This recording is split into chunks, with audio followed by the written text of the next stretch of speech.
All right, this screencast is for 3.6a. It's the chain rule for composite functions. And so first I need to make sure you're clear on what a composite function is.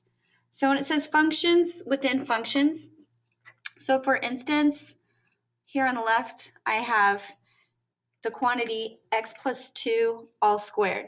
This is considered a composite function because I actually have my inside function, which is the x plus 2 by itself is a function. That's considered my inner function. And the quantity being squared, that's considered my outside function.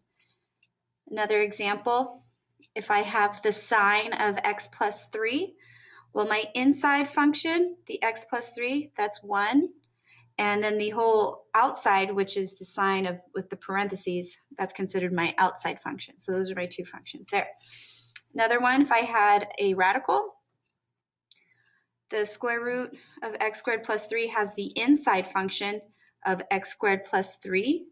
And the outside function is the actual square root, which could be written this way or with the parentheses raised to the 1/2. All right, so what I'm going to show you first is how to take the derivative using the chain rule.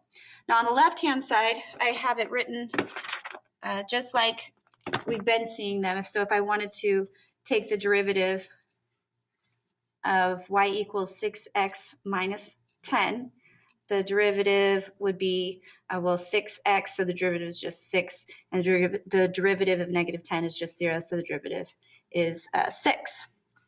Now over here, I wrote it as a composite function. Here I have 2 times the quantity 3x minus 5. And if I were to distribute that 2 back in, you would see that I would get this function over here. So we already know that the derivative is going to be 6, but I'm going to show you how to do this by using what's called the chain rule. Now, first I have to identify what the outside function is and what the inside function is.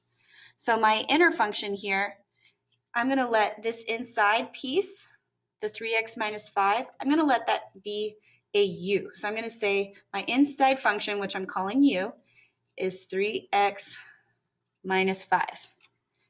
And the outer function, I'm going to call it y equals 2u. All right, now if I'm going to take the derivative of this y function in terms of u, that's written dy du.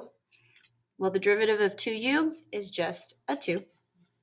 Now over here, the derivative of u with respect to x, we would write du dx, and that equals, well, the derivative of 3x is just 3, the derivative of negative 5 is a 0. And referring back to my original, the derivative of y with respect to x is equal to dy du times du dx. And you can see that the du's would cancel here.